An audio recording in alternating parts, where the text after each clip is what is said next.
UFOs aren't a new phenomenon. Indeed, for millennia, humans have been reporting strange flying objects with images of disc-like objects and strange atmospheric phenomena appearing in the art and literature of ancient civilizations ranging from the Sumerians and Egyptians to the Greeks and Romans. However, the modern era of UFOs began in the mid-20th century, exactly about the time that rockets and high-tech aircraft were being developed, frequently in secret. Join us today as we investigate some bizarre alien encounters that will leave you stunned. The Belgian Wave. At the end of November 1989, Belgians reported seeing a huge triangular UFO hovering in the sky. Aside from the visual observations, no evidence of the existence of a UFO was discovered. A few months later, in March 1990, two military ground radar sites confirmed further sightings of several objects. Two F-16 fighter jets were dispatched to investigate the anomalies, and despite the fact that the pilots couldn't see anything, they were able to lock onto their targets using radar. However, the UFOs moved so quickly that the pilots lost sight of them. It is claimed that 13,500 people witnessed the encounter, making it one of the most widely witnessed UFO sightings of the present era. The Belgian Air Force had no rational explanation for the activity, but it acknowledged that something unusual had occurred in the air. The Belgians contacted the UK Ministry of Defence to further investigate, but once it was decided that the occurrence was not hostile or violent, the investigation was halted. The Great Alien Invasion of Zimbabwe. In 1994, 60 students at Ariel School in Rua, Zimbabwe, reported seeing a UFO and aliens with enormous eyes in the bushes surrounding their school. The news quickly spread throughout the world, and people began to converge at the place to speak with the students and teachers about their odd experience. The children claimed to have seen an unknown UFO drop from the sky and land in a nearby field. The episode that became known as the Ariel School phenomenon in UFO circles began on a relatively routine day. While the teachers were inside for a faculty meeting, some students claimed to have seen a silvery disc land on a hill just outside of boundaries. The kids allegedly went to the edge of the school grounds to get a closer look, with some reporting to see figures emerge from what they described as a craft. After the break, the youngsters narrated the occurrence to their teachers, which they claimed lasted up to 15 minutes, but it was met with much justified skepticism. However, when they spoke with their parents that night, they had questions for the faculty. With this encouragement and the participation of a local UFO researcher, the school's principal encouraged the students to draw what they had seen. They returned with photographs of silvery classic UFO-type craft, sometimes with alien figures standing nearby. It looked like it was glinting in the trees like a round disc, one witness told the BBC a few days later. "I noticed something silver on the ground between the trees and a person in black," remarked another. Cynthia Hind, a local UFO researcher, questioned the children the day following the encounter. What Hind found interesting was that the students who came from diverse backgrounds, but were all from wealthy families because the tuition was expensive, described themselves as having similar features to the figures in the UFO, despite interpreting the phenomena in vastly different ways based on their upbringing. Hind argued that the various interpretations, which were supported by identical drawings and descriptions, provided credence to the assumption that the youngsters all experienced the same occurrence. The youngsters were then interviewed by John Mack, a Harvard professor of psychiatry, and a new narrative evolved in which the children described receiving telepathic communications from aliens propagating an environmental message. Following the announcement of the airborne school tragedy, there was a widespread fear and panic in Africa. While no one has a conclusive explanation for the incident of their day, it remains an unsolved enigma of alien encounters. Travis Walton UFO sighting. On November 5, 1975, Travis Walton, an American forestry worker working with a timber stand improvement crew in the Apache Sitgraves National Forest near Snowflake, Arizona, witnessed something strange. They apparently witnessed a saucer-shaped object hovering over the ground around 110 feet away, emitting a high-pitched buzz, while riding in a pickup with 6 of his co-workers. Walton alleges that when he neared the object after leaving the truck, a beam of light from above the spaceship knocked him out. The other 6 men, reportedly afraid, fled in the vehicle. Walton reported he woke in a hospital-like situation surrounded by 3 short, fearsome monsters. He claimed he resisted them until a human with a helmet brought Walton to another room where he blacked out, and 3 more humans placed a clear plastic mask over his face. Walton and his co-workers were awarded $5,000 by the National Enquirer for the best UFO case of the year after passing a polygraph test performed by the Enquirer and the Aerial Phenomena Study Organization. After his UFO account went viral, Walton wrote a book called The Walton Experience documenting his claims, which became the foundation for the 1993 film Fire in the Sky. While some people accept Walton's narrative, others feel it was an elaborate deception designed to make him a star and gain attention.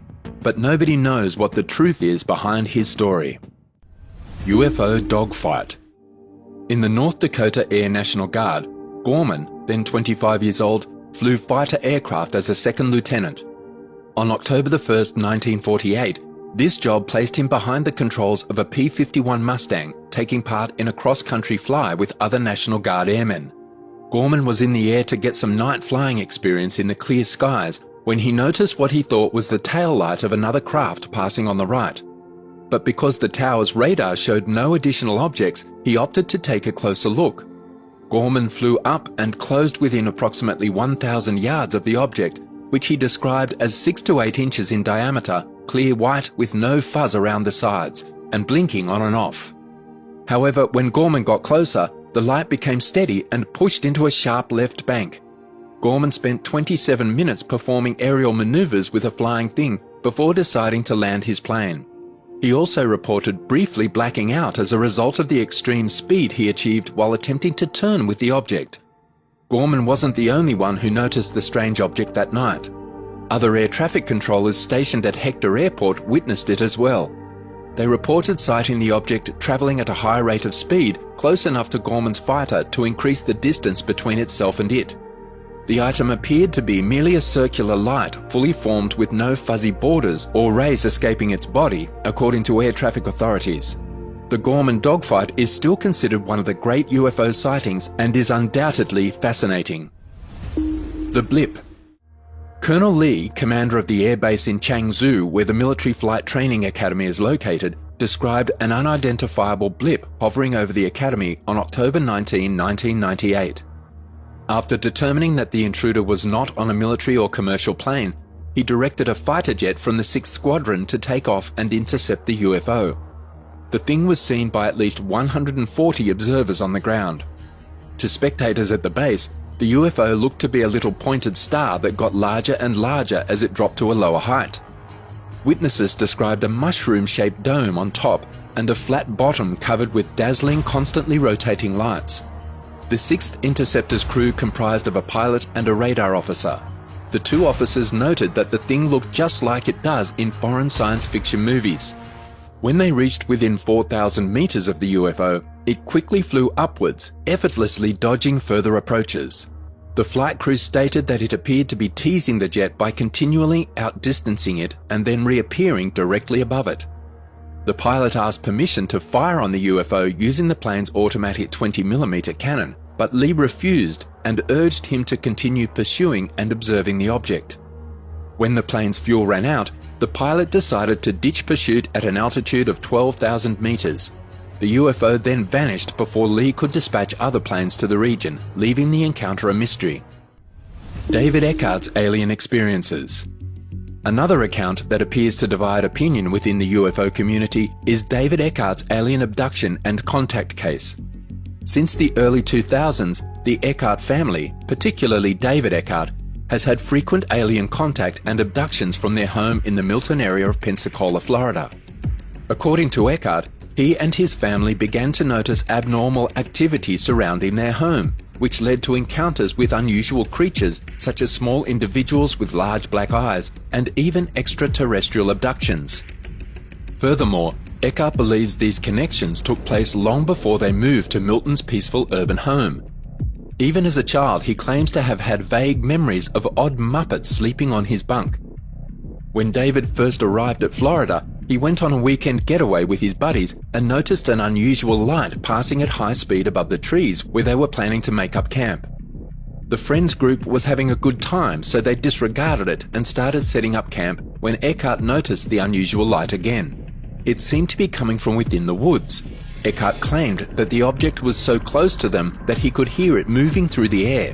When the light reappeared, Eckhart attempted to follow it, but failed since the item emitting the tremendously bright light was only visible for a few milliseconds. Eckhart tracked and lost the object for half an hour, but it eventually entered the lake near the campground, so the group began packing to depart. Eckhart recalled meeting a unique creature with a peculiar aroma that he could detect from several paces distant before disappearing. He reported that upon closer inspection, the figure resembled a toddler who had matured into an elderly person. The creature was able to flee, but Eckhart had vivid dreams about the strange meeting.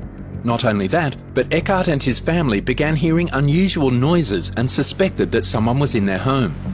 On several instances, the camera Eckhart set in his home to investigate what was going on captured absolutely odd photos. One of the more intriguing pieces of film caught by the Eckharts was an apparent reptile-type entity entering their bedroom through some kind of suddenly appearing doorway.